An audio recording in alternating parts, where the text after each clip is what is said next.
tubona muri ubu buzima nibazaga umuti wadukiza amakimbirane n'inzangano nibaza umuti watuma dutuza tugaturana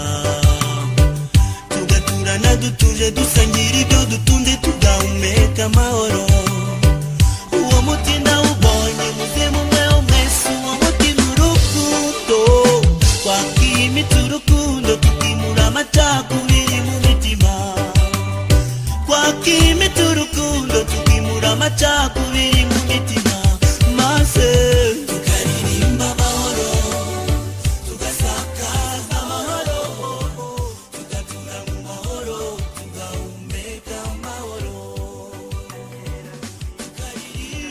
Uwo ni Mani Martin ati twakwimitse urukundo tukimura amacakubiri n'inzangano. Amacakubiri, amoko, inzangano, kwikubira, kwangisha abantu abandi, gushakisha ibitanya abantu aho gushaka ibibahuza, ngibyo byaranze amateka y'u Rwanda yarugejeje kuri Genocide yo muri Mata 1994. Abitwaga Abatutsi barahigwa, abarenga miliyoni bicwa bazira uko bavutse.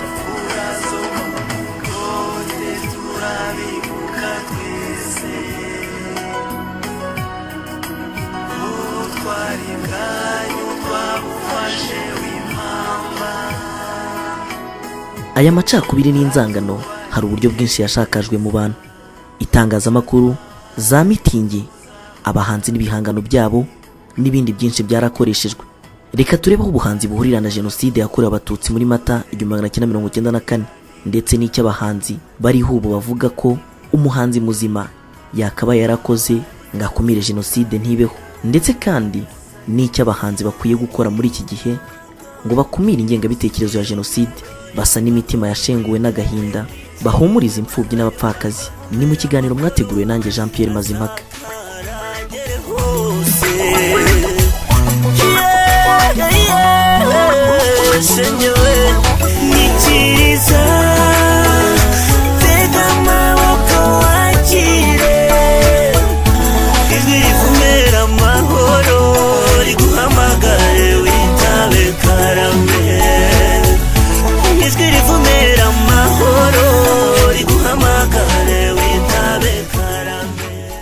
Ijwi rivumera amahoro riguhamagare witabe karame. Ariko se iyi yari intero y'abahanzi bose imbere ya Genocide? Umuhanzi, iri jambo rifite ubusobanuro bwimbitse muri ryo. Akenshi waririmbye akarusha abandi gukundwa niwe umenyekana nk'umuhanzi. Nyamara iyo urebye neza usanga abashushanya, ababumba imitako, abahimba indirimbo, imivugo n'ibindi bihangano bitandukanye bigaragaza ubuhanga bwa muntu, aba bose ari abahanzi.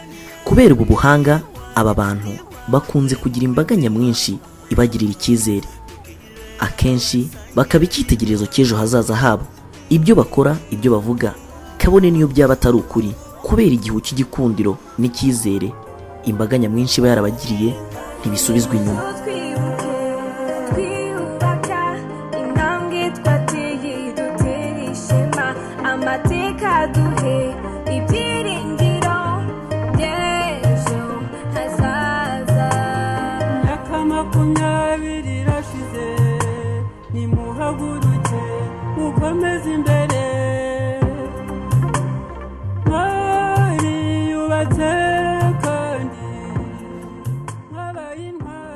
Reka dufate zimwe mu ngero z'abahanzi nyarwanda amateka agaragaza nk'abashobora kuba baragize uruhare mu icengezamatwara ry'ingengabitekerezo ya Genocide. Ndafata urugero kuri Bikindi Simone. Uyu muhanzi yashinjwe n'inkiko kuba yaragize uruhare mu gushishikariza abahutu kwica Abatutsi akoresheje indirimbo ze zacuranzwe cyane kuri radio RTRM yaje kwitwa Rutwitsi. Uyu Bikindi Simone waririmbye indirimbo nyinshi ndetse agakundwa n'abantu batari bake. Yakoresheje iyi nganzo ye mu kuyoba amacakubiri no gukangurira abandi ibikorwa by'itsembabwoko nk'uko yabihamijwe n'urukiko mpanabyaha rwashyiriweho u Rwanda ruri Arusha muri Tanzania, ICTR. Twasezera ingoma ya cyami ni imwe mu ndirimbo z'itorero rya Bikindi Imbonezamihigo. Yaririmbwe mu kwizihiza isabukuru y'imyaka 25 y'ubwigenge mu 1987. Bamwe mu bari mu itorero rya Bikindi Simone bashinje Bikindi mu rukiko ko iyi ndirimbo yari yuzuyemo urwango n'umugambi wo gutegura Genocide. Izindi ndirimbo twavuga nka Nanga Abahutu, Bikindi we yita Akabyutso, ndetse na bene Sebahinzi Izi ndirimbo ni zimwe mu ndirimbo zagarutsweho cyane mu iburana rya Bikindi i Arusha. Mu 2008 mu kwezi kwa 10 ku itariki 2, umucamanza Ines Monica Wenberg Doloka wo muri Argentine nibwo yahamije Simone Bikindi icyaha cyo gukangurira abantu ibikorwa by'itsembabwoko. Ariko se ubundi umuhanzi akwiye kwitwara ati? Ibi ni byo Masamba Intore asobanura nk'umwe mu bahanzi bariho muri iki gihe. Aha nari mubajije uruhare abahanzi bakabaye baragize mu gukumira Genocide. Aha aratangira asobanura icyo we yita umuhanzi n'ubuhanzi. Niki ubuhanzi n'icyo umuhanzi? Abantu bose ntabwo ari abahanzi.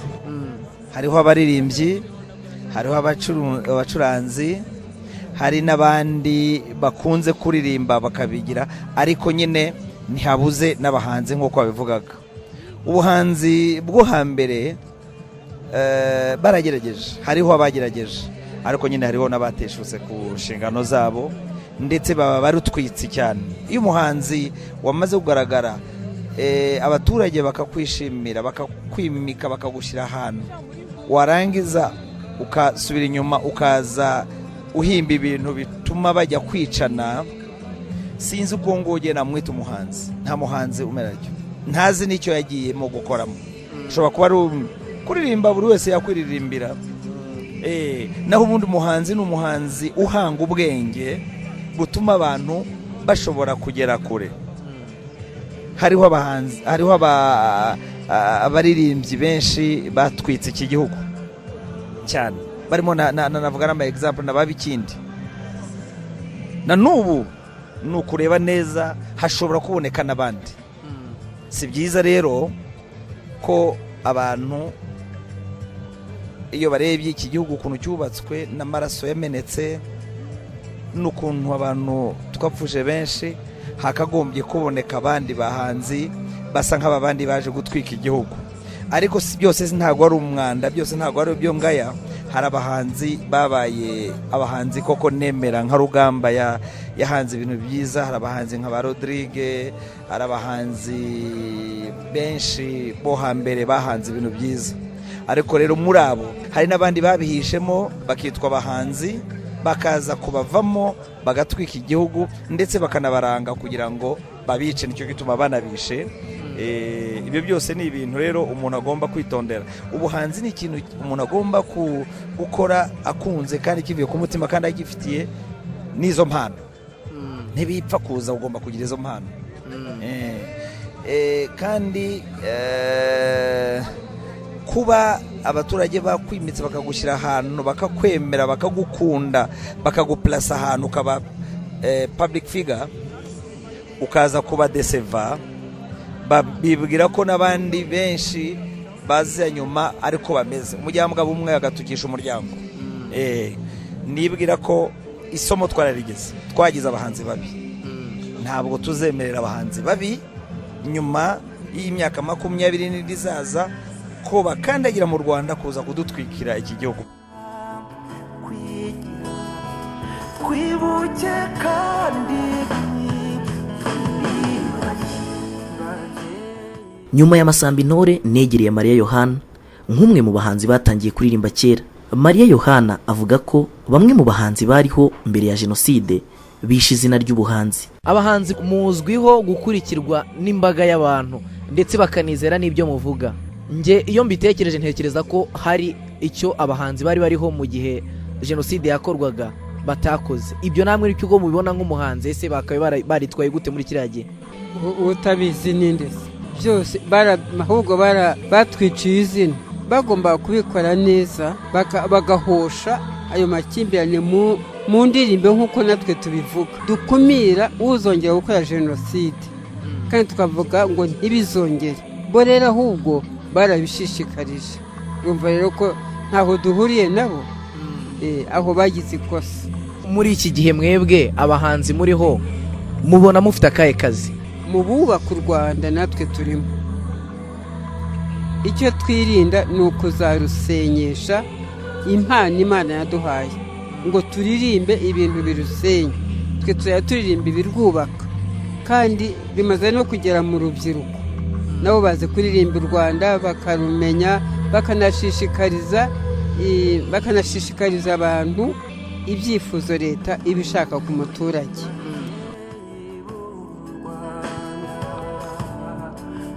dukomeze turambura amaboko, ibi bihe ni bibi kandi ni koko, duhoza abababaye tubereke impuhwe bavukijwe.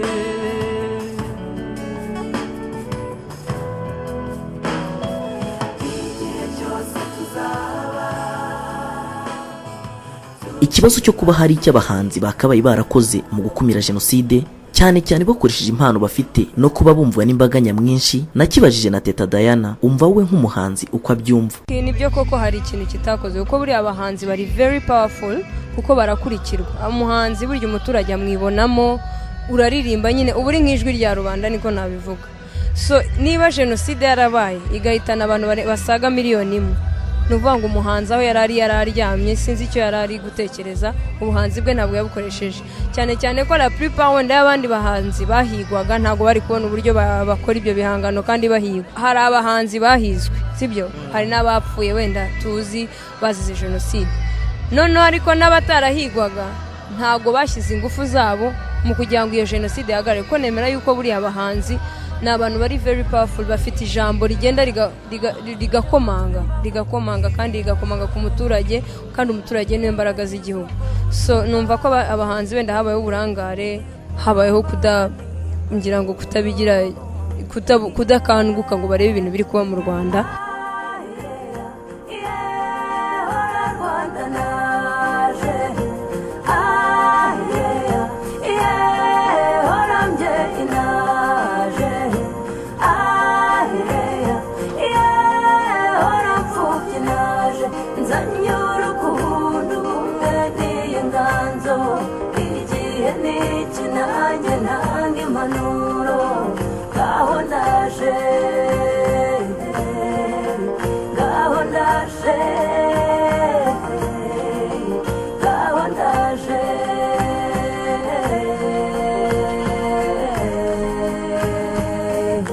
Rwanda ko ari nziza, abo batatu bahuza basangiye ibere n'ibanga, umurage rumwe bikabahasa.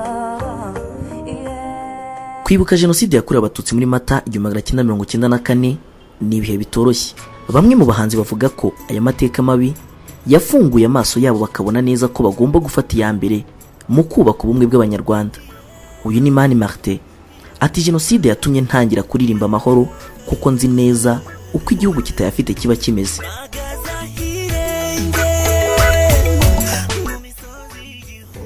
Kuri njye amateka y'u Rwanda afite ikintu kinini cyane apfana n'ubuhanzi bwanjye kuko njye navukiye mu Rwanda, ndetse by'umwihariko no gutangira guhanga cyane cyane byanje mu biturutse kuri jenoside yakorewe abatutsi, kuko nibuka ko ngize imyaka 9 nibwo nibazaga ku nshuti zanjye abana twiganaga ntari nkibona ko bagaruka ku ishuri.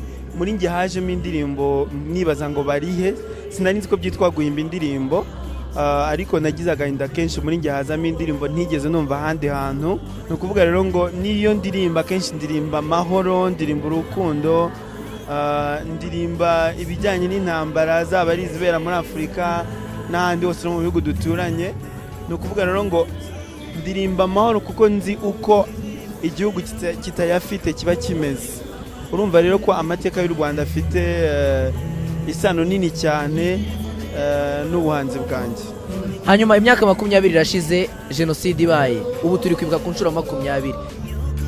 Ni ikihe cyerekezo ubona ubuhanzi bw'u Rwanda cyangwa se ubuhanzi bw'abahanzi nyarwanda bwakakwiye kujyaho muri iki gihe turimo? Icyambere duhereye ku bijyanye n'imitekerereze, nkuko tubizi mu mateka yacu abahanzi benshi bagize uruhare mu icengezamatwara ry'urwango n'ubwicanyi, bakoreshejwe wenda nabo hato na hato.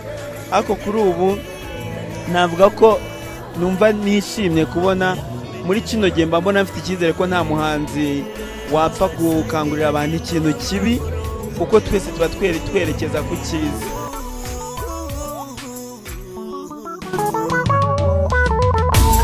indero y'amahoro nyitere wikirize maze ayo majwi avumera amahoro asakara agere hose.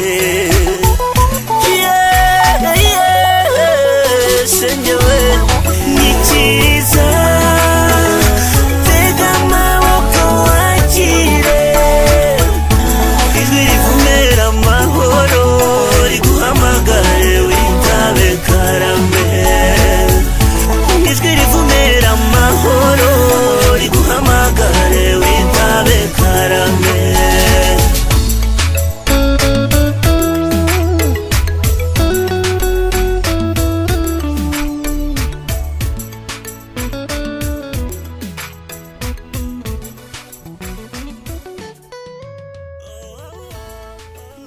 naho umuhanzi Jules Sentore wavuga ko abahanzi yigiyeho ari abahanzi bamwigishije gutunganya ubuhanzi bwe bukagira aho buganisha imbaga y'abantu. Ati ubuhanzi ni ikintu gikwiye kugirira abantu akamaro. Njyewe nkabo nigiyeho cyangwa abo nkunda kumviriza, ntabwo nigeze numva umuhanzi ushobora kuba warateshutse ku buhanzi bwe. Buri umuhanzi wese aba afite ikintu agamije, hari igihe abivuga mu buryo buri negative n'igihe abivuga mu buryo buri positive. So nge mubo nigiyeho nabigiye kuba ko umuhanzi wese akwiriye kwicara ibintu byakabitegura neza, akicara ibintu byakabyandika neza, ubuhanzi bwe bukagira intego, ubuhanzi bwe bukagira ahantu bugana, bukagira ahantu buganisha n'abantu n'imbaga y'abanyarwanda n'imbaga y'abantu muri rusange baba bamwumviriza. Ngo ubuhanzi ni wowe ubwawe ugomba kwitwara no kwitwararika, kuko ubuhanzi ntabwo ari ikintu kikuzira ngo ugikoreshe uko ushaka, ni ikintu kikuzira kugira ngo wowe ubwawe muri future yawe, muri ejo hazaza hawe kibashe kugira akamaro, ndetse kigire akamaro muri rusange ku bazakukomokaho ndetse n'abantu bose baba barakumvishije.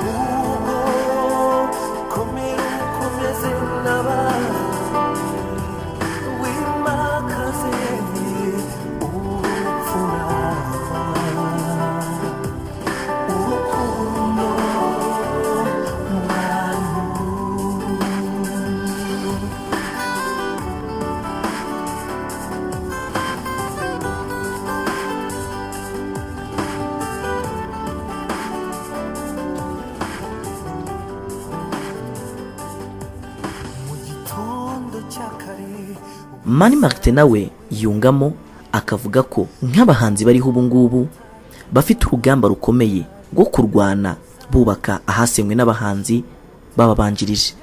Urugamba turarufite cyane cyane ko nkuko nari nakubwiye ko hari bamwe bagiye bateshuka bakagira uruhare mu kibi. Dufite rero urugamba rukomeye rwo gusiba iyo sura itari nziza, kandi ngira ngo ni nako dukora koko, tukagerageza kuba mu mwanya bo batabayemo, aho bateshutse ntibahabe, tukagerageza kuhaba mu buryo bwiza, tukubaka amahoro bamwe basenye.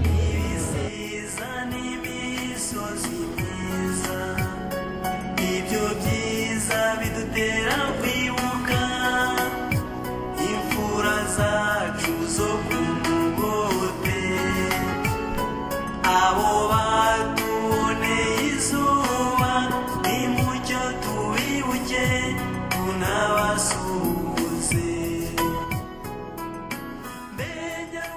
Umuhanzi Teta Diana kuri we asanga amateka mabi ya Genocide nta munyarwanda atagizeho ingaruka.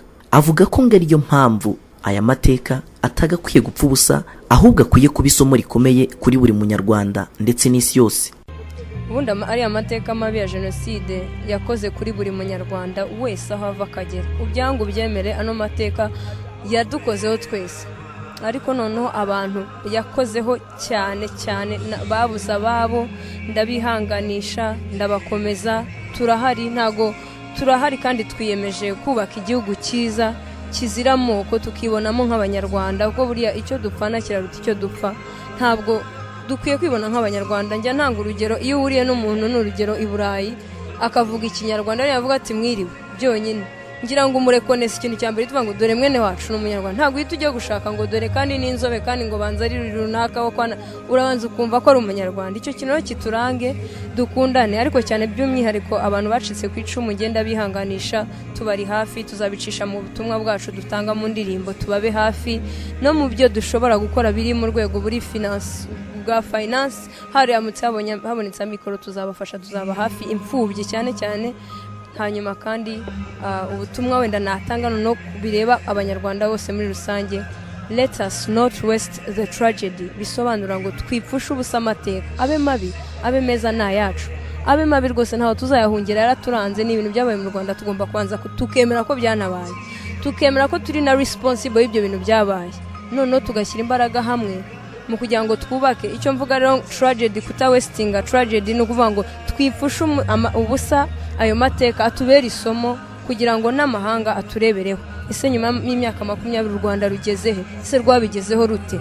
Tube icyitegererezo ku mahanga, nicyo navuga. Never waste a tragedy. Ntuzapfusha ubusa amakuba, azakubera isomo yakure mu cyerekezo cyaho wifuza kuzaba. Ntazakubera intandaro uwo mu ruhu here kugukuba. Mwana w'u Rwanda ntugahogore, uriyubaka ukomere, kwihesha agaciro bikuyobore. Ntituzacibwa intege n'abapfobya, archaeological sites zabibereka, linguistic sources zabivuga. Emmanuel Ndagijimana, Nungo System, Ange Kibusa. Ntimwari muzi ko iki gihe kizagera tukiyubaka tugakomera, tukibuka uburyo inkongoro zakuranwaga imibiri y'abacu, ariko kwigunga tukabisezera. Diplomatematike cyangwa umwite vrai diplomatiste. Twiyubake tubere intore u Rwanda, amateka duhigiro. Abahanzi batandukanye bagiye batanga ubutumwa mu gihe u Rwanda, abanyarwanda ndetse n'isi yose bibuka abatutsi baze Genocide yo muri Mata 1994. Uyu ni Masamba Intore. Kubacika cumu, kubarescape bose, nagira ngo mbabwire ko nifatanije nabo muri aka kababaro, kandi nifuza kubakomeza, ari nabyo nahoze ndirimba, ariko ngasoza mvuga nti bahumure, ntago bizongera kubaho ukundi. Tuzakora uko dushoboye kose, mu gihe tugifite amajwi, mu gihe tugifite imbaraga, mu gihe tugifite ubuhanzi muri twebwe, guhanga ibituma tubakomeza kubana ba hafi. Ni mu bihe bibi, ni mu gihe toroheye uwo ari we wese wabuze uwe, ni mu bihe n'igihugu cyabuze abantu benshi cyane. Birasaba yuko rero noneho tubaba hafi, kandi tuzababa hafi. Icyo nshoboye gutanga yewe n'ijwi ryanjye, yewe iryo jwi nzi ko rigera kure, nzaritanga uko nshoboye, nzagera hose bari, ariko mbafate ku mugongo. Nzanasaba n'abandi bose mu ijwi ryanjye Imana yampaye, kuko bakwegera imfubyi, abapfakazi, bakabafata mu mugongo muri ibihe bitoroshye. Jules Sentore nawe ati abanyarwanda twishyire hamwe. Abanyarwanda bacitse ku icumu, ndabasaba kugira ngo twibuke, twishire hamwe, ndetse twisubireho ubwacu, kugira ngo turusheho, kugira ngo twubake ejo hacu hazaza, ndetse harangwa n'amahoro n'urukundo mu banyarwanda. Daniel Ngarukiye we arihanganisha abacitse ku icumu. Mwihangane kandi mukomere, murebe imbere aho kureba cyane inyuma ahashize. Twibuke twiyubaka koko, ariko cyane cyane dufite na viziyo, tuvuga ngo imbere hacu ni heza. Numva rero muri make nababwira ngo abanyarwanda twese dukomere, by'umwihariko bacika cumu mukomere kandi ku ntego yo kujya imbere. Naho Mukankurangamara Yohana ati ndayihumure nk'umubyeyi abacitse ku icumu, uretse no kuba ndi umuhanzi. Jewe uretse no guhanga, simbi imbaha ihumure nk'umubyeyi. Ndumva ni muhumure, turi hamwe kandi tuzakomeza kubaba hafi. reka mbashimire inshuti twabanye muri iki kiganiro, nshimira abahanzi bose twaganiriye. Muri iki kiganiro twagerageje kurebera hamwe koko umuhanzi icyo yagakwiye kuba akora muri sosiyete ye. Impanuro nyinshi zatanzwe na bamwe mu bahanzi ubwabo. Reka twifurize abahanzi guhanga indirimbo zuzuye ubutumwa bw'amahoro, kubanisha abatuye isi baba ari byo bashyira imbere. Uyu ni The Ben